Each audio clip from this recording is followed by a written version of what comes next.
welcome back. It's a beautiful sunny day here in Minnesota. I hope you can hear me okay. I don't have a separate microphone, so I'll try to talk loud enough so the camera picks it up. Anyway, thank you to everybody who has been following along as I've been working on 1952 Allis Chalmers No. 3 Power Mower. This is part 5 of a multi-part series. In part 4, I disassembled the drive shaft in hopes of eliminating some of the looseness. And what happened is I created a lot of unnecessary work for myself. I made a few assumptions, and you know what the conventional wisdom is regarding assumptions. I assumed that the looseness I was observing was due to worn U-joints.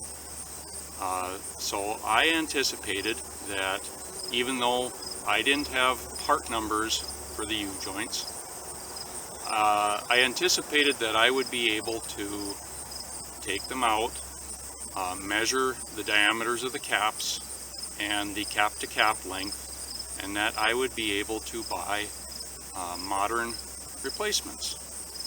And that turned out not to be the case.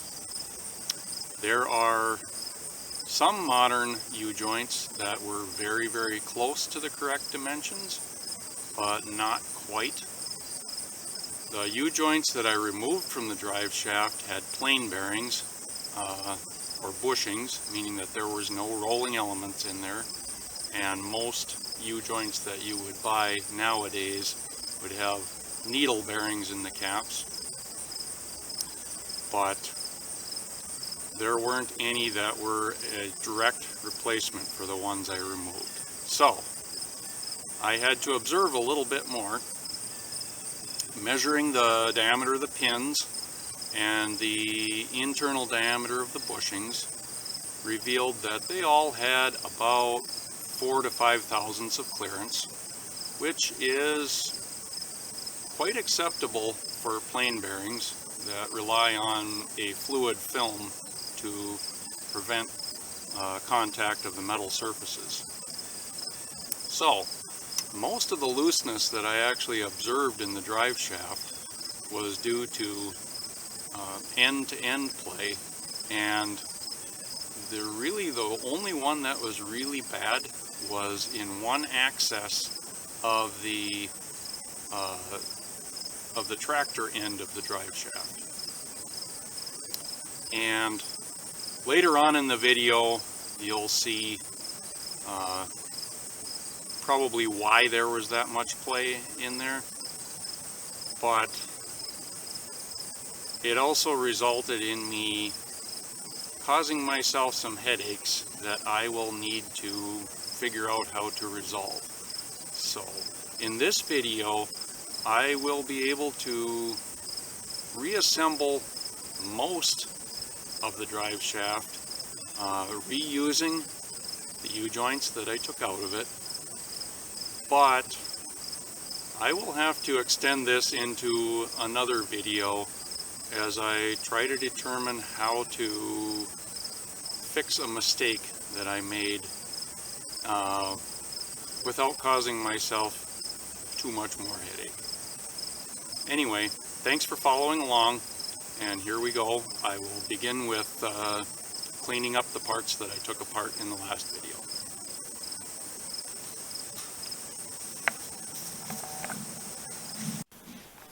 This is one of my parts washers, the bottom half of a broiler pan from an old kitchen stove. Does anyone ever actually use one of these for broiling anything?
These little cork washers are in kind of poor shape, so I'm going to replace them with O-rings.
Notice how much that yoke is flexing.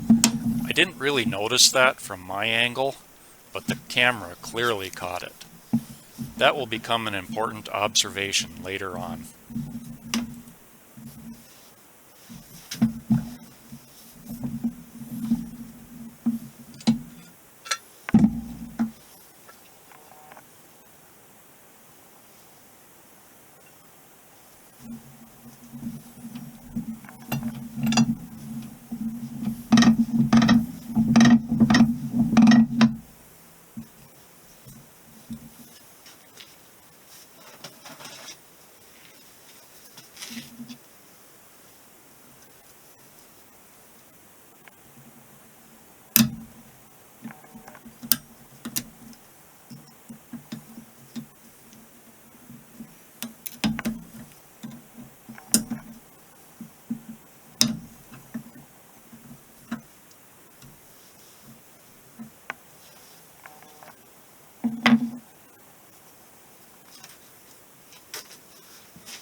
The first O-rings I tried were a little too thick and they made the U-joint a bit too tight, so I had to take it apart a second time and replace them with thinner ones, but I did that off camera.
Once again, I failed to grasp the significance of the flex in the yoke. We're edging closer to disaster.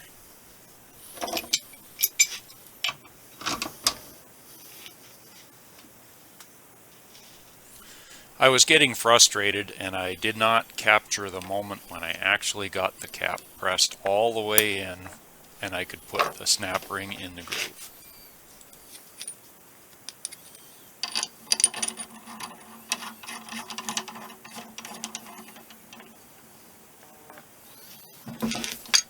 Uh-oh, what was that?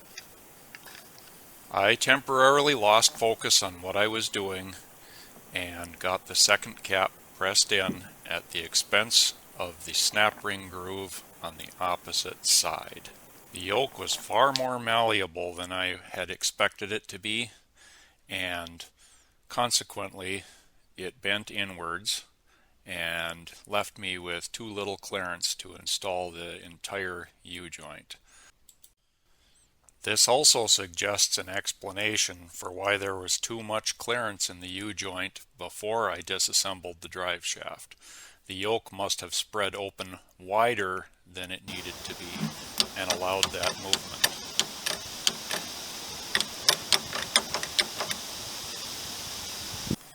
My nerves were about shot when I went to reinstall the U-joint on the mower itself, so I did not record myself doing that. I thought my way through how to deal with it, and what I did was cut a small steel block to stick between the halves of the yoke and wedged it in there, and then I carefully tapped in the caps with a brass drift just far enough to get the snap rings in. It went just fine, and here's the end result.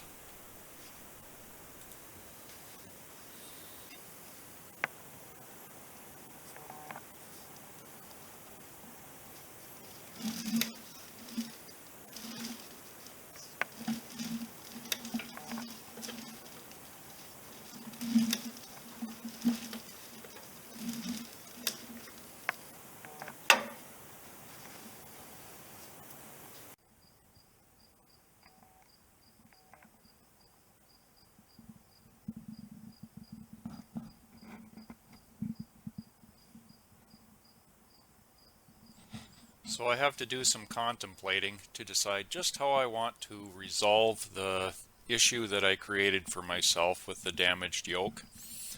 I might come up with a way to repair it. I might be able to track down a different drive shaft entirely. I don't know. We'll see. But hopefully I can show you next time how I took care of the problem. And for now, thanks for watching.